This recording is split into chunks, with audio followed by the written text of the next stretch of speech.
Sungai Nil.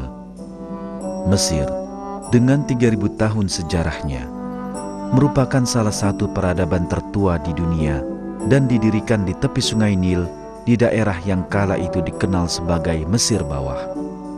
Dengan wilayah yang membentang dari delta Sungai Nil ke arah selatan, Mesir menjadi salah satu negara termakmur dan terkuat di masa itu.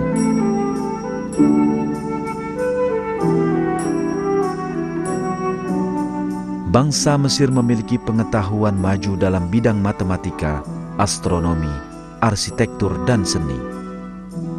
Dengan pengetahuan yang mereka peroleh, mereka membangun istana dan piramida yang rahasianya masih belum terungkap sampai hari ini. Peradaban Mesir kuno mengenyam masa jayanya dalam panggung sejarah selama kurun waktu yang diperuntukkannya dan kemudian sirna. Mesir kuno yang tampak sangat beradab di permukaan, sejatinya adalah sebuah tatanan yang didirikan di atas darah dan air mata orang-orang tidak berdosa. Sungguh, Allah menggambarkan Mesir kuno dalam Al-Quran sebagai contoh nyata sebuah sistem pengingkaran terhadap Allah.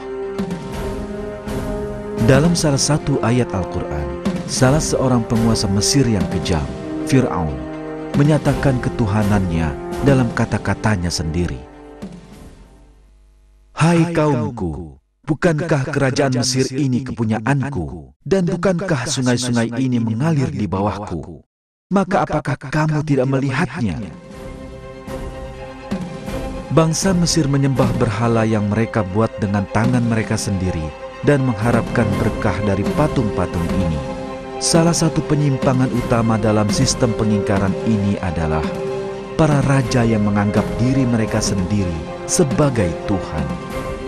Para raja yang percaya bahwa diri mereka adalah Tuhan akan menikahi saudara wanita mereka sendiri untuk menghindari percampuran darah mereka dengan orang biasa.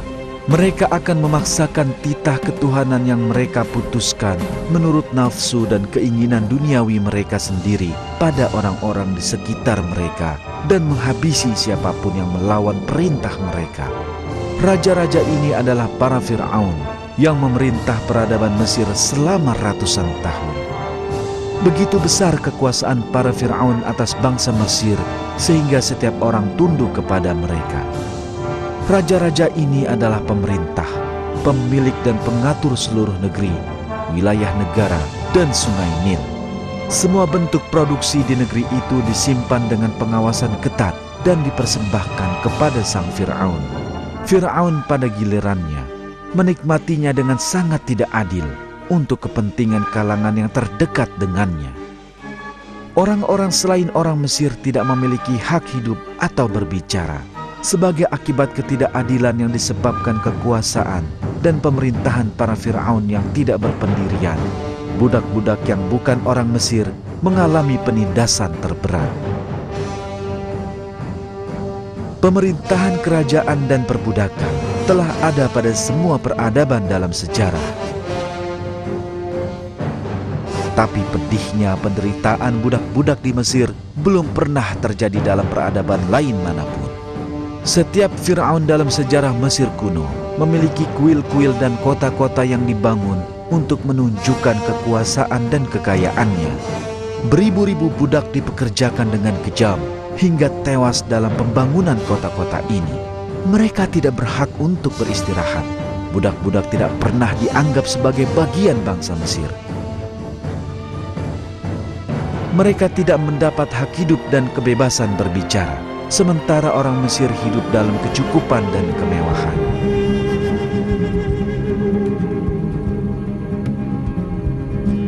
Kelas budak ini adalah Bani Israel yang merupakan keturunan Nabi Ibrahim.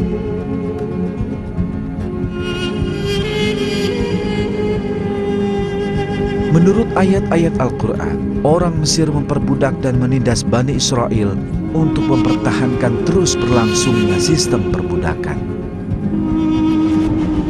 Penindasan terhadap Bani Israel telah mencapai suatu tingkat di mana jumlah mereka pun dibatasi. Wanita-wanita yang mampu bekerja dibiarkan hidup, dan anak-anak lelaki yang baru lahir dibunuh tanpa belas kasih.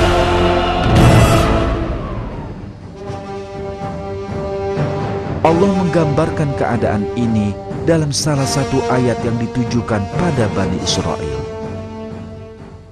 Dan ingatlah ketika kami selamatkan kamu dari Fir'aun dan pengikut-pengikutnya, mereka menimpakan kepadamu siksaan yang seberat-beratnya. Mereka menyembelih anak-anakmu yang laki-laki dan membiarkan hidup anak-anakmu yang perempuan. Dan pada yang demikian itu terdapat cobaan-cobaan yang besar dari Tuhanmu.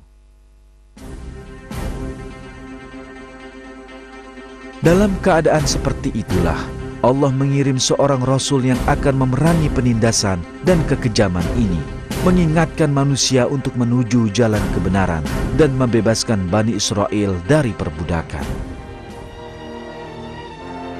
Rasul ini adalah Nabi Musa.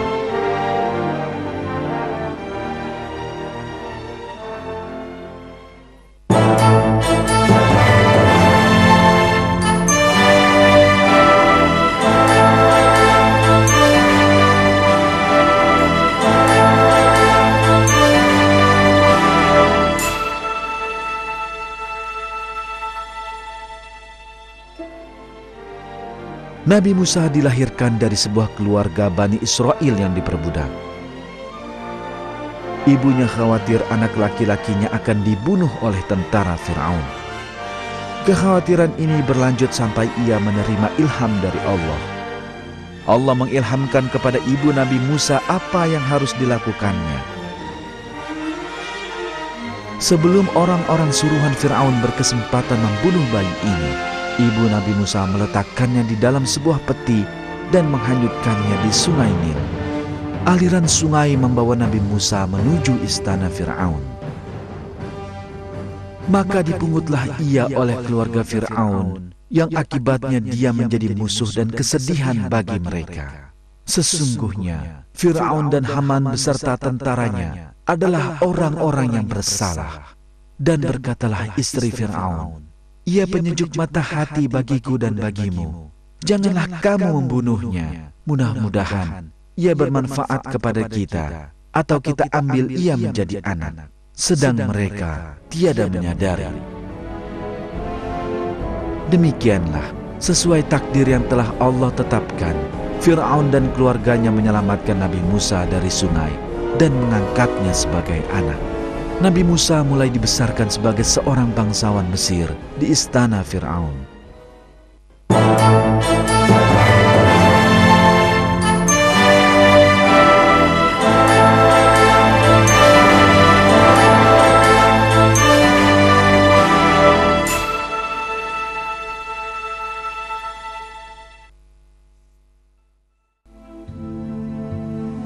Nabi Musa tumbuh di istana Fir'aun.